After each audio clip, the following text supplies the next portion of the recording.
at Metropole TVKE across all your social media platforms. 2146. That is your SMS line. Let's now get to clear that conversation about the way out for Kenya's public debt burden. And I would like to talk to you, Odhiambo Ramogi, on that as well. I mean, let's look at that data again. If the biggest thing that we're doing right now with our tax money is servicing our debt, and we're talking about 58.4%. That is pretty much going to servicing our debt. And our current expenditure is ever increasing as well. Is there a short-term solution to our debt crisis, or the COVID-19 pandemic has just introduced a new perspective in the way we're supposed to manage our debt crisis?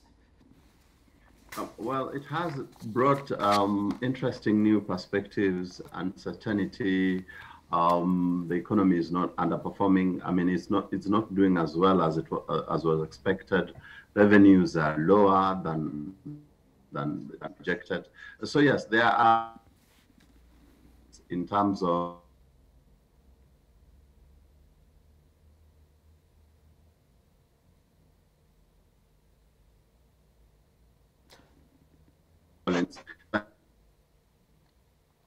yes, unfortunately, we can't seem to establish a proper connection to Odhiambo Ramogi on exactly what the solution to Kenya's debt crisis management could be. Really, now we're really looking at that data this morning, where we're telling you that 6 out of the 10 shillings that we collect as a country go into debt repayments, and that despite the falling recurrent expenditure, our year-on-year reviewed debt service cost was the single largest expenditure from the exchequer. Now, current expenditure fell by a margin of 3.15% to 295.75 billion in the year under review. And we're also looking at how our debt servicing costs amounted to 246.29 billion in July to October 2020, with also tax receipts dropping by 71.94 billion on the back of the effects of the coronavirus pandemic. Yes, it is quite unstable. Odhiambo Ramogi, can you get me though now? I can get you, Simba. Yes. And you were saying, what could be therefore the solution to our debt crisis management? No, I was first of all lamenting. Please allow me a minute or two to lament, and then we talk about the solution. And I'm lamenting that we are borrowing, and one, there is a human rights crisis because we are in the midst of a health pandemic in a government where we pay taxes, and our doctors are dying because protective equipment went missing, and because some people stole the money that was supposed to buy the protective equipment. We've borrowed money from the World Bank and the IMF to buy this protective equipment, and still these guys are still suffering because they are not well equipped. The other part that really hurts is the fact that Kenyans who are sick from COVID-19 are not taken care of in terms of the health insurance provider, that is the NHIF. They have to carry their own weight. And in all this, we are still borrowing money to fight COVID-19. So I'm wondering, the money we are borrowing, is it just for tea for the minister and his people, or is it really going to take care of some really serious things? But now, let me, lamentation, sir. The other lamentation is that we are at a point where the economy for the last 8 or so years have been growing at an average of 5%. Before, during the Kibaki regime, the debt rate was at in its 20% space. We were also growing at 5%.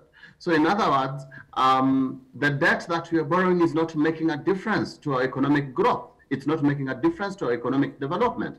So in other words, in fact, if we did not borrow, we probably will be growing at a higher rate, because that 58% that you're talking about, or 6 shillings out of 10, would be invested in something else that would make us generate more growth. Now, in terms of a solution from where we are, I think what the IMF has proposed is a workable solution. First and foremost, go and get that debt relief from from the G20, get it from the IMF, get it from the bilateral arrangements that you have.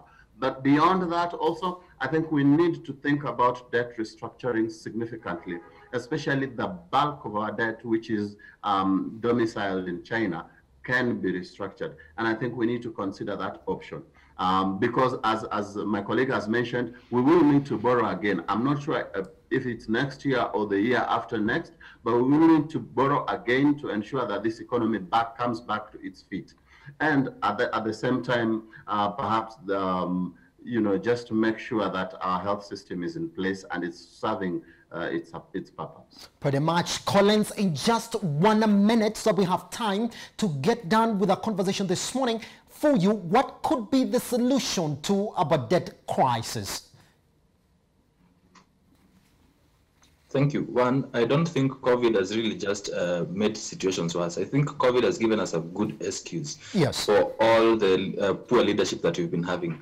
And so we can apportion blame to COVID. Two, I think we need leadership at the helm of the finance department. And not just leadership and placing someone there, occupants of the office, but people with qualifications on finance and how to manage the crisis that we have. And finally, I think if there are loans that we can renegotiate, let us start that shuttle diplomacy and see how we can renegotiate those loans. And for those that are now moving forward, I think now we need to have a serious and robust conversation on restructuring of our loan issue in Kenya, and even just bring down the loan ceiling for once. Remember Parliament put the loan ceiling so high and gave themselves that laxity and that just room for them to borrow and go and want on borrowing as much as possible. And so really just try and look at how we are going to have that conversation on restructuring our loans and bring down that debt ceiling, not just because we need to bring it down, so that we can have that discipline with regards to fiscal discipline. Pretty much. Adhiambo Ramogi, the CEO, LM Capital, and Collins Lodge, thank you very much for joining us this morning, gentlemen. You've been quite invaluable. Good morning. My name is Simba Elijah Charles Kiaga.